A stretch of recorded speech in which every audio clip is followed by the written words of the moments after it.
Once the blue US passport was considered a golden ticket to the world. But in 2025, that image has shattered. Today, more than 72% of American travelers admit they feel they are treated differently and not in a good way abroad. They report colder service, suspicious questions, and in some cases, outright hostility.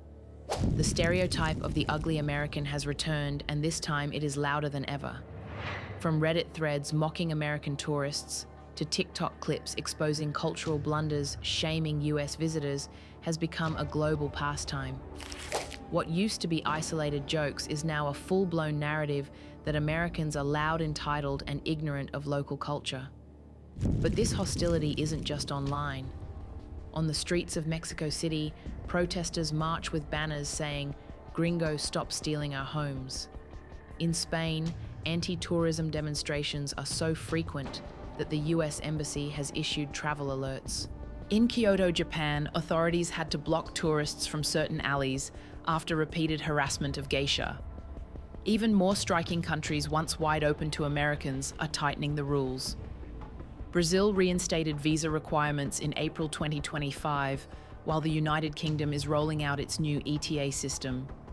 The world has stopped looking the other way. The days of unconditional hospitality are over. The question is no longer will Americans be welcomed, but why are US visitors now unwelcome almost everywhere? And the answer, as you'll see, reveals much more than a few bad tourist stories. It exposes a deep shift in how the world views the United States. The backlash against American tourists did not appear out of thin air in 2025. It has been brewing for years. But now it has erupted into a global spectacle. Online, the phenomenon is called tourist shaming, and Americans are at the center of it. On platforms like Reddit, entire threads are devoted to mocking US visitors who stumble through cultural encounters with a mix of arrogance and ignorance. On TikTok, millions watch and laugh at clips of Americans struggling abroad, whether it's mispronouncing local words, arguing loudly in English, or demanding that locals adjust to their preferences. What used to be lighthearted jokes has transformed into a kind of international pastime, pointing out and ridiculing the ugly American. The examples are embarrassing and unforgettable. At Stonehenge, a parent reportedly urged their child to climb the ancient rocks as if it were a playground. In France, an American tourist allegedly asked if medieval reenactors were actually Syrian refugees. And in rural England, a visitor at a site linked to the legend of King Arthur looked around in frustration and demanded, "Where's the goddamn castle?" Each story may sound absurd, but together, they reinforce a stereotype that Americans abroad are loud, oblivious, and culturally tone-deaf. Surveys back up what the anecdotes suggest. According to a global rescue poll, 72% of travelers now believe Americans are viewed more negatively overseas. That figure is staggering. It means nearly 3 out of every 4 American tourists expect a colder welcome the moment they step off the plane. And in 2025, it is no longer just about awkward moments. It has turned into a wave of organized hostility. On the streets of Mexico City, protesters have been chanting slogans like "Gringo, stop stealing our homes." Demonstrators accuse American expats and tourists of driving up rents and displacing locals in historic neighborhoods. In Spain, the anger has become routine. Weekly protests in cities like Barcelona target mass tourism, and the situation became so tense that the US Embassy issued formal warnings to American citizens. Across Europe, frustration with over-tourism is boiling over, and US travelers are caught in the crossfire. Even in Asia, the pushback is visible.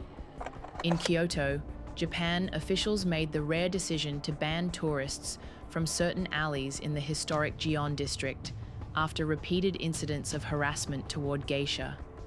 Signs in English now warn visitors to stay away from areas once freely open to foot traffic. It is a symbolic move, one that signals just how deep the frustration runs. What makes this backlash more dangerous than in the past is the amplification effect of social media. A single embarrassing video, an American demanding a menu in English in Lisbon, or complaining about chopsticks in Tokyo, can travel the world in hours, gathering millions of views and sparking thousands of mocking comments. Each viral moment doesn't just embarrass one person. It reinforces a global narrative that Americans are bad guests. In 2025, being an American abroad is no longer a neutral identity, it is a liability. Tourists who once assumed their presence was welcome are now being met with suspicion, frustration, and even open hostility. And while some of the criticism may be exaggerated, the damage to America's image is real. The blue passport that once symbolized opportunity now symbolizes arrogance to many. The global backlash is no longer an isolated cultural clash. It is a movement gaining traction across continents. From Mexico City to Madrid, from Kyoto to London, the message is clear. American visitors are no longer automatically welcome. And that shift marks the beginning of a much deeper problem, one that goes beyond tourism and cuts into politics, economics, and the very identity of the United States on the world stage. The blue US passport once symbolized freedom of movement and privilege. In decades past, it opened doors with few questions asked, allowing Americans to step across borders with ease. But in 2025, that same passport has become a political burden. Instead of being welcomed, US visitors are increasingly greeted with stricter rules, suspicious eyes, and new bureaucratic walls. The most dramatic example came from Brazil. For years, Americans could enter visa-free, enjoying the beaches of Rio de Janeiro or the Carnival of São Paulo without much hassle. But starting April 10, 2025, Brazil reinstated visa requirements for US citizens. The process, while available electronically, still represents a sharp shift. It sends a clear signal American visitors are no longer exempt from the red tape that other travelers face. It is a reversal of decades of goodwill. Across the Atlantic, the United Kingdom rolled out its ETA Electronic Travel Authorization Program. While technically not a visa, the system requires US citizens to apply, pay a fee, and gain approval before boarding flights. It may sound small, but symbolically, it is massive. The message is that American visitors no longer enjoy automatic trust. They must ask permission. These changes may seem like mere paperwork, but they reflect a deeper reality. Americans abroad are increasingly seen as representatives of their government, not just individuals on vacation. And in today's climate, that representation carries political baggage. Consider Vietnam. In 2024, a US tourist entered a war museum wearing a t-shirt printed with a rifle and the phrase, "Freedom American Style." For locals, especially in a country still haunted by the scars of war with the United States, the gesture was offensive. The incident went viral, fueling conversations about how American arrogance is not just cultural, it is political. To many abroad, the way Americans behave is linked to US foreign policy, past and present. The protests in Mexico City highlight this overlap. When demonstrators chant, "Gringo, stop stealing our homes," they are not only attacking tourists, but also drawing attention to broader economic imbalances, real estate speculation, wealth gaps, and the sense that American money distorts local markets. Likewise, in Spain, protests against over-tourism often feature slogans about imperialism, capitalism, and US influence on global culture. The political weight of the passport is also visible at airports. In Atlanta, a viral video in June 2025 showed two German musicians detained, interrogated for hours, and deported without explanation. The clip gained over 18 million views in 48 hours, and a week later, the German government issued a travel warning for Georgia. A month later, Atlanta lost hundreds of millions in cancelled conferences. What began as an isolated airport incident spiraled into a full-blown diplomatic and economic crisis. To hold a US passport today is to carry the reputation of a country many believe is increasingly hostile, self-centered, and unreliable. Even when individual Americans are polite and respectful, they cannot escape the perception that they represent something larger, a nation that too often insists on its own way. The paradox is striking. For decades, Americans assumed the passport made them safer, more welcome, more free to explore. In 2025, it does the opposite. It makes them stand out, exposes them to suspicion, and forces them through extra hoops. The passport that once promised freedom now whispers friction. And the consequences go beyond inconvenience. Every new visa rule, every travel warning, every viral outrage chips away at America's soft power. Tourism is not just about vacations. It is about cultural exchange, global goodwill, and the perception of a nation abroad. As those perceptions sour, the blue passport no longer shines. Instead, it weighs heavy, a symbol of lost trust. The crisis facing American tourism is not only about how the world views US travelers, it is also about what is happening inside America's own borders. The harsh truth is that tourism is collapsing at home, and nowhere illustrates that better than Las Vegas, the city once hailed as the entertainment capital of the world. According to the Las Vegas Convention and Visitors Authority, LVCVA hotel occupancy in July 2025 dropped to just 76%, a sharp decline of 3.77% year over year. That may not sound catastrophic at first glance, but for Vegas, where peak summer months usually mean sold-out hotels and bustling casinos, it is a red flag. Even worse, overall visitor volume to southern Nevada fell by roughly 11–12%, proving the downturn is not just about one bad weekend, but a sustained trend. On the Las Vegas Strip, the decline is visible. Restaurants that once turned away walk-ins now sit half empty. Servers whisper that tips have dried up as fewer diners mean fewer chances to earn. In a city where the tipped minimum wage is set far below the general minimum wage, relying on gratuities to survive the impact is devastating. What used to be a career that could support rent and groceries now feels like a gamble that no longer pays off. The story is similar across the country. In Naples, Florida, a paradise built on upscale tourism visitor numbers dropped by 5.3% over the summer. At first glance, that might appear modest, but for a town where every lost tourist means an empty table, an unsold souvenir, or a cancelled boat tour, the ripple effects are enormous. Small businesses, family-run restaurants, and mom-and-pop shops simply do not have the reserves to survive long stretches of missing customers. In San Francisco, the situation is even more alarming. Hotel vacancy rates reached nearly 36% in the summer of 2025. That means more than 1 out of every 3 rooms stayed empty in a city once considered one of America's must-visit destinations.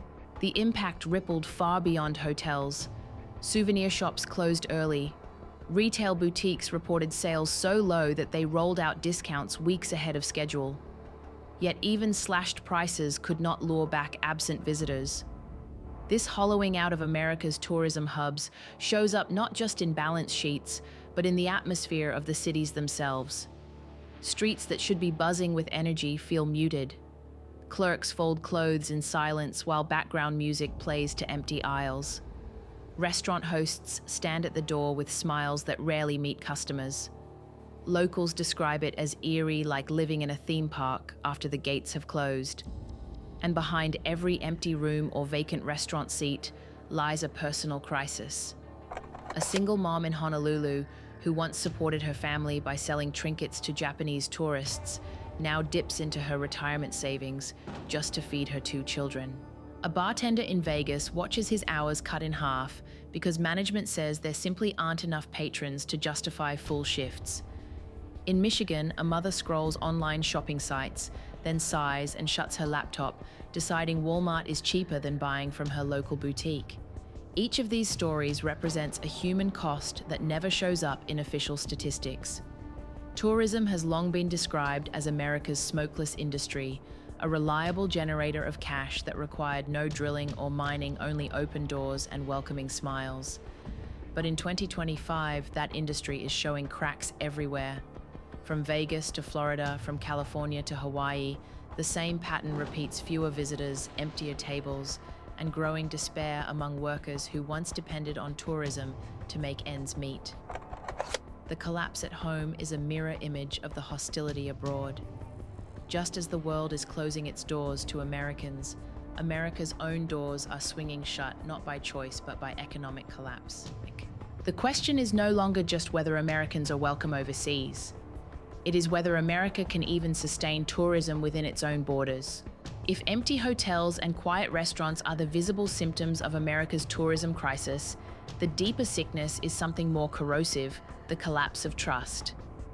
In 2025, travelers are not only staying away because of high prices or negative headlines, they are rejecting the entire value proposition of the US tourism industry. They feel cheated, squeezed, and disrespected. And the system is designed that way. Take Las Vegas, for example. For decades, the city's promise was simple, cheap rooms, free drinks, and a sense that anyone could feel like a high roller.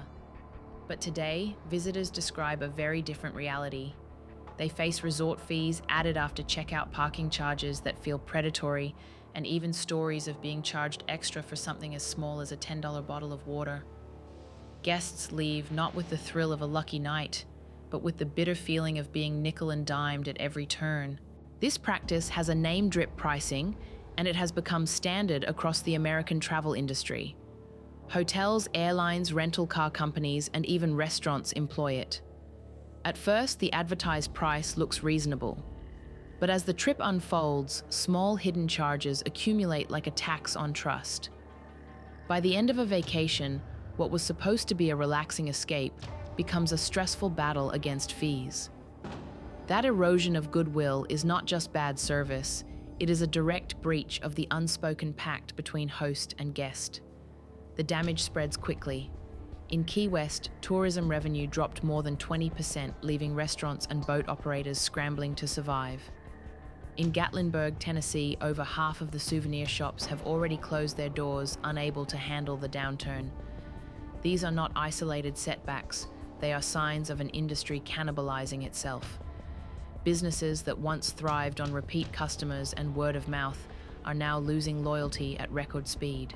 What makes the trust crisis so dangerous is that it creates a vicious cycle. Fewer visitors mean lower revenues. Lower revenues push businesses to raise prices or cut services. But both of those choices only fuel more frustration. A guest who pays more and receives less feels cheated, and that anger spreads online within minutes. On platforms like TripAdvisor or TikTok, even one viral complaint about hidden fees can tank a hotel's reputation overnight.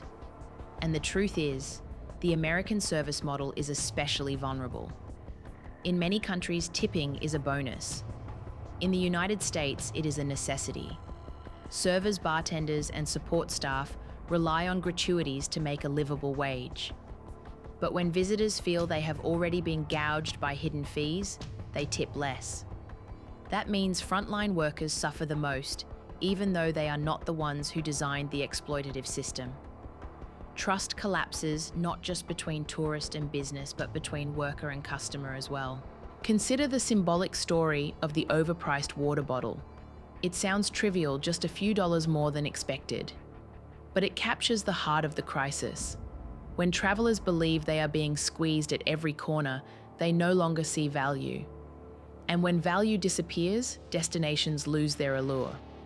A hotel room can be spotless, a restaurant meal delicious, a city vibrant. But if the visitor feels cheated, none of it matters.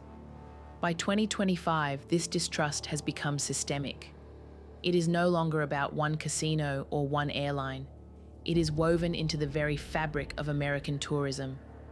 The brand of US hospitality, once about generosity, abundance, and fun, is now associated with greed, hidden costs, and disappointment. And the longer this perception endures, the harder it will be to undo. Trust is the most valuable currency in tourism. It is worth more than flashy marketing campaigns or discounted tickets. Once broken, it takes years, sometimes decades to rebuild. And right now, America's trust account is bankrupt. The danger is not just fewer bookings or weaker revenues. The real threat is that travelers worldwide are starting to believe something they never used, to think the United States simply isn't worth it anymore. When tourism falters, the damage doesn't stop at airports and hotel lobbies. It spreads outward like falling dominoes, rippling through entire communities. In 2025, the collapse of American tourism is no longer just an industry issue. It is a threat to local economies and public services across the nation. Start with the most basic link in the chain hotels. In New Orleans, a beloved boutique hotel that had hosted newlyweds and travelers for more than 50 years recently shut its doors. The owner broke down in tears, saying it was cheaper to leave the lights off than to stay open with no guests. That closure didn't just affect one family business. It meant lost jobs for front desk clerks, housekeepers, and maintenance staff. It meant fewer restaurant patrons down the block, fewer shoppers in nearby boutiques, and less tax revenue flowing into the city budget. This story is repeating everywhere. In Las Vegas, a 7% year-over-year drop in occupancy translates into thousands of empty rooms. Each empty room is a lost cleaning shift, a missed bar tab, an unpaid taxi fare. Multiply that by millions of visitors, and the economic hole becomes staggering. In Key West, the 20% decline in tourism revenue means local governments collect far less in hotel taxes, which fund everything from schools to police to fire departments. Without those funds, towns face brutal choices: cut services, raise taxes on residents, or both. The impact is especially cruel for frontline workers.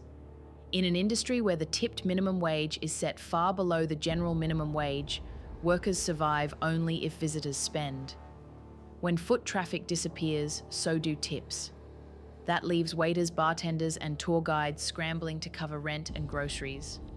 In some cases, hours are cut or entire positions eliminated. By the summer of 2025, restaurants nationwide shed more than 50,000 jobs. Hotels lost another $45,000, and the entertainment sector slashed over 25,000. These numbers aren't abstract, they represent families suddenly staring at eviction notices and empty refrigerators. Even retail is collapsing under the strain. In resort towns, souvenir shops that once thrived on waves of tourists are closing in clusters. In Gatlinburg, reports show more than half of the souvenir stores shut down early. In coastal towns across Florida and Hawaii, trinket sellers who once lived comfortably now dip into savings just to keep the lights on. Meanwhile, major chains slash hours and staff, while independent shops shutter altogether. Each closed storefront becomes another piece of Main Street gone, replaced by police signs and silence. And when the private sector suffers, the public sector quickly follows.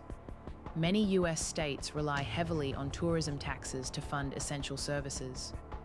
In Nevada, hotel occupancy taxes are a lifeline for city budgets. In Florida, sales tax from tourism sustains public schools. When that revenue dries up, governments face yawning budget shortfalls at the very moment when demand for social safety nets is rising. More workers are unemployed, more families need food assistance, but the money to provide it has evaporated. This is where the tourism collapse transforms from a private tragedy into a public emergency. A single hotel closure doesn't just affect travelers, it forces mayors, governors, and city councils to make impossible decisions. Do they cut back on firefighters? Do they scale down police patrols? Do they delay repairs on roads and bridges?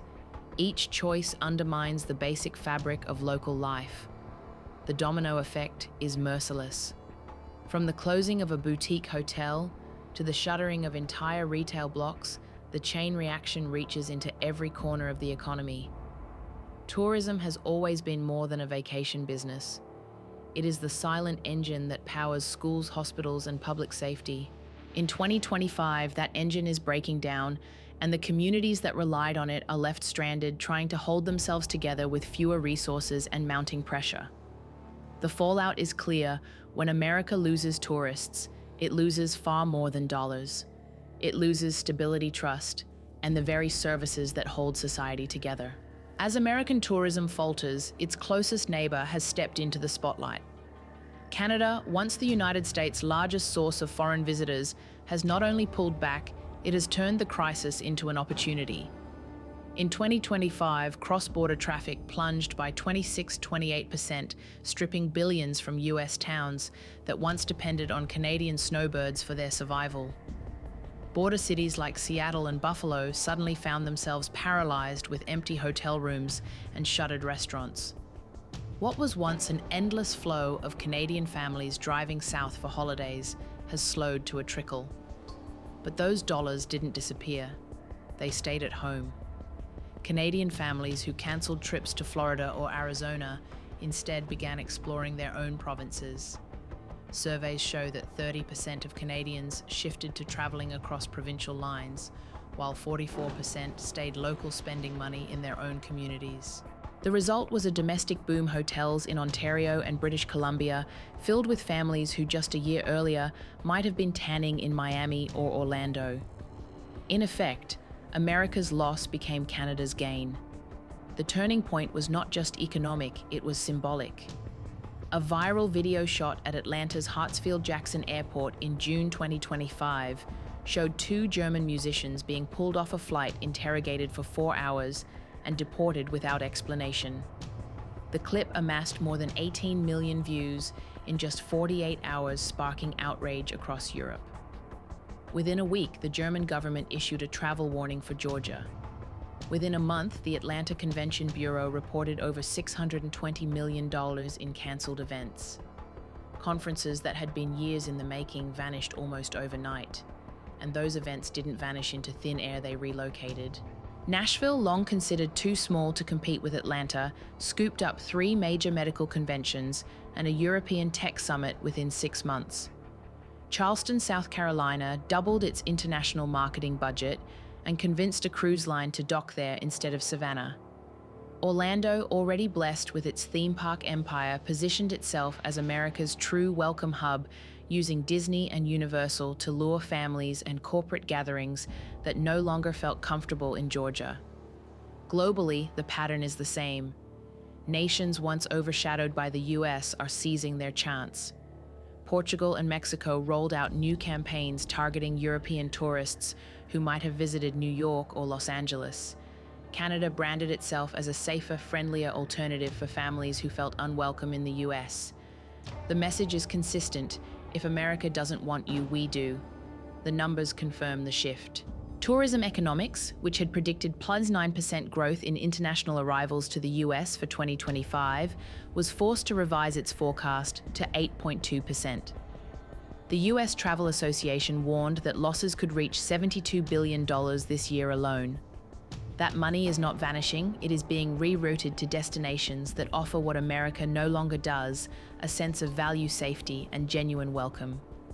This is more than a tourism slump. It is a geopolitical realignment. For decades, America was the world's default vacation spot, a kind of global Disneyland where everyone wanted to go. But in 2025, that image has cracked. Now the United States is seen as expensive, unwelcoming, and politically unpredictable. And once loyalty evaporates, it rarely returns. What Canada and other countries are proving is simple: the world doesn't need America to travel. Tourists have options, and they are exercising them. Every cancelled trip to Florida, every rerouted conference from Atlanta, every Canadian dollar spent in Toronto instead of Tampa is a reminder that trust once broken flows elsewhere. The global shift is clear. America has sidelined itself, and competitors are rushing to fill the void. The blue passport no longer draws crowds. In fact, it drives them away. The story of American tourism in 2025 is not just about empty hotel rooms or disappointing meals. It is about a deeper fracture: the erosion of trust. From the 72% of US travelers who admit they are viewed negatively abroad, to the 18 million views of a viral airport deportation video, to the billions in cancelled conferences and $72 billion in projected losses, the evidence is overwhelming. The blue passport, once a symbol of freedom and privilege, now carries the weight of suspicion. Abroad, Americans are mocked as the ugly American and confronted with new visa requirements in countries like Brazil or entry checks in the United Kingdom. At home, cities like Las Vegas, Key West, and San Francisco are bleeding visitors, and with them the jobs, tax revenue, and community stability that tourism once guaranteed. What makes this moment so dangerous is that trust once lost does not return quickly. Politicians promise recovery. Businesses insist the slump is temporary. But history teaches a harder lesson. Tourists don't easily return to places where they felt unwelcome, overcharged, or mistreated. They find alternatives: Canada, Portugal, Mexico, Japan, and build new loyalties. So the question is no longer, when will America bounce back? The real question is, will the world ever trust America again? And the answer will define not just the future of tourism, but the way the United States itself is seen across the globe. If you want to keep uncovering the hidden truths behind America's decline, stories the mainstream won't tell you, make sure to subscribe. Because the collapse of US tourism is only one chapter in a much larger story, the unraveling of the American dream itself.